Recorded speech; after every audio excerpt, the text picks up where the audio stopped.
Estamos iniciando mais um Semana Entrevista e para falar de um problema muito grave, saúde. Caratinga, nos últimos dias, notícia muito triste, com a suspensão, a paralisação das cirurgias no Hospital Nossa Senhora Auxiliadora.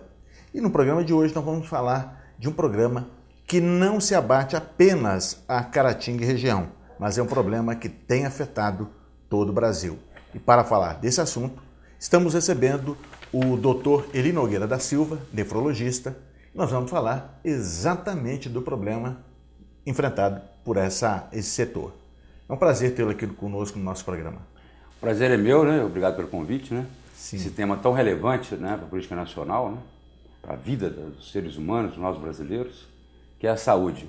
Que, inclusive, hoje nós todos nos encontramos, né, num processo de grande preocupação, né? Não somente as pessoas mal favorecidas, não, é o brasileiro em geral, né? Inclusive esses menos favorecidos, que precisa de muita atenção em relação a eles, né? Porque ocorre no país hoje um genocídio silencioso, né, na área de saúde no nosso país. Infelizmente, vem de décadas, né? 15 anos já de problema. Doutor Eli, qual a atual realidade dos centros de diálise do Brasil? Hoje ocorre uma falência generalizada, né? Muitos centros de diálise fecharam, são 130 ao todo que fecharam no Brasil. Nós estamos hoje com 110 mil pacientes em programa de hemodiálise. Isso são pacientes já diagnosticados? Não, já em tratamento de hemodiálise. Em tratamento. E temos 10 milhões de brasileiros para entrar em programa de hemodiálise. Que a nível mundial, essa pandemia da doença renal crônica, ela ocorre devido a doenças importantes do nosso século, né? Que é o diabetes mellitus, a hipertensão arterial, a idade mais prolongada hoje, né? O indivíduo vive mais, né? O excesso de peso, que é a síndrome metabólica, né? Que atinge muitas pessoas. E também a falta de despreparo, a educação, né? Que o nosso país não tem, e o brasileiro alimenta-se mal, né? E inclusive utilizam-se de substâncias muito enlatadas, empacotadas, industrializadas. E a Coca-Cola, que é propaganda contra, mas o teor de sódio é muito elevado, né? O hipertenso não deveria tomar Coca-Cola. E faz uso predominantemente na população a nível mundial, né? E ficou até um problema, né, do corre-corre do dia a dia, a pessoa ela abre mão do almoço, de uma alimentação bem preparada, ao fast food, e vai para o fast food. Sim, sim. O fast food, que o americano lançou no mercado mundial, ele criou a síndrome metabólica, né, e leva ao diabetes. Realmente o fast food foi um grande trauma nacional também, né, nessa área, né? Agora, qual é o problema? Quais são os problemas que as clínicas estão enfrentando para chegar nessa situação caótica? Na verdade, se a gente analisar, não é somente clínicas de hemodiálise, né? O país vive um brutal, né, subfinanciamento na saúde. Isso já vem de décadas. Isso iniciou, você tem a gravidade mesmo, agora atingimos o máximo, mas você vai para 15 anos, que no final do governo do FHC, não falo a memória aqui, já começou a não nos dar o aumento devido na tabela do SUS. No governo atual, infelizmente, também nesses mandatos do Lula quanto da Dilma, não tivemos também aumentos substanciais. E a tabela defasou-se a tal ponto que ocorreu essa tragédia hoje. Como exemplo, vou te dar um exemplo rápido. A nível nacional, tá, o país gasta R$3 por habitante dia em saúde. Temos um déficit de 92 bilhões de reais na área de saúde, acumulado ano, né?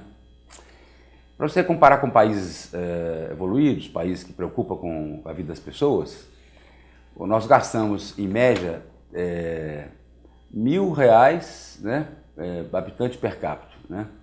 A Europa gasta R$5.000, 5 vezes mais.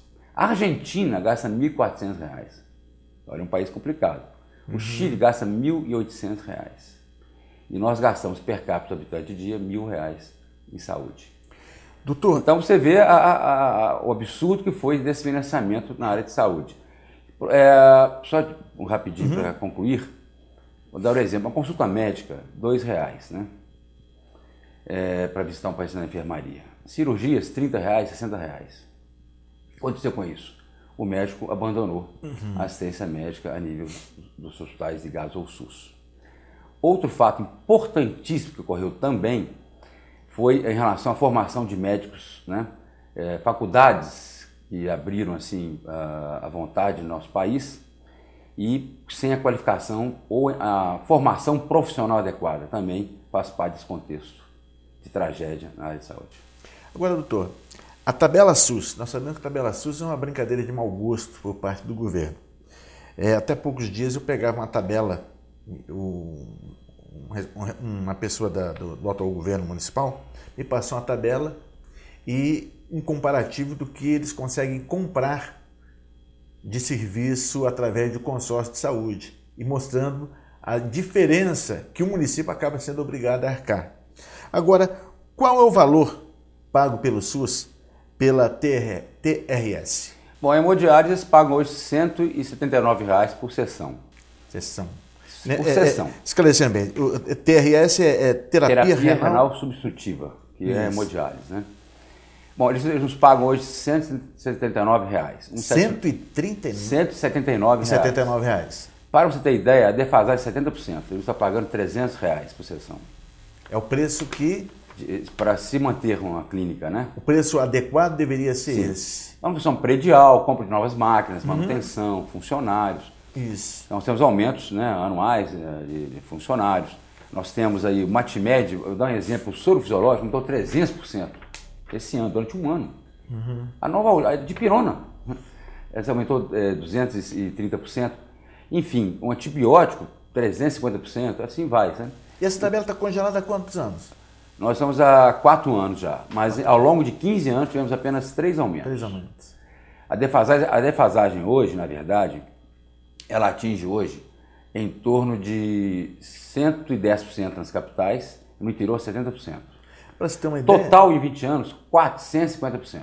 Para você ter uma ideia, na anos. época no governo, no final do governo, antes do governo FHC, na época do Itamar, o salário mínimo era em torno de R$ 70. Hoje ele é quase 850 reais, exatamente isso. Então ficou incompatível você pagar a folha de pagamento, comprar materiais e medicamentos e pagar impostos. Eu, por exemplo, a clínica até iniciativa privada, né? Nós pagamos impostos aviltantes, absurdos, né? E incompatíveis com a nossa receita. Nós pagamos a folha, inclusive, os funcionários merecem ganhar bem, né? Mas também hoje tornou-se um fato também relevante no processo. E materiais e medicamentos, médicos, né? E as portarias que eles elaboraram exigem máquinas novas, modernas, multinacionais. Eles nos exigem uma equipe multidisciplinar que não nos pagam, não faz parte da tabela. Eu forneço alimentação aos pacientes, que eu não recebo do SUS a alimentação que forneço aos pacientes, não pago alimentação. Exames complementares, faz parte da tabela, eles eu sou obrigado a fazer quando entro de diálise, quando introduzem a diálise, eles não pagam na diálise.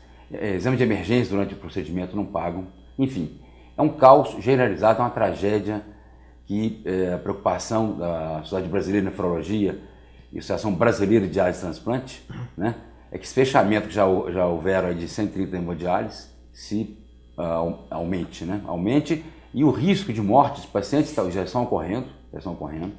É um genocídio silencioso, né, que ocorre hoje na área de saúde no Brasil, um genocídio, uma matança generalizada, né? Falta de recurso, que a saúde brasileira não é prioridade para esse governo, e para outro governo anterior também.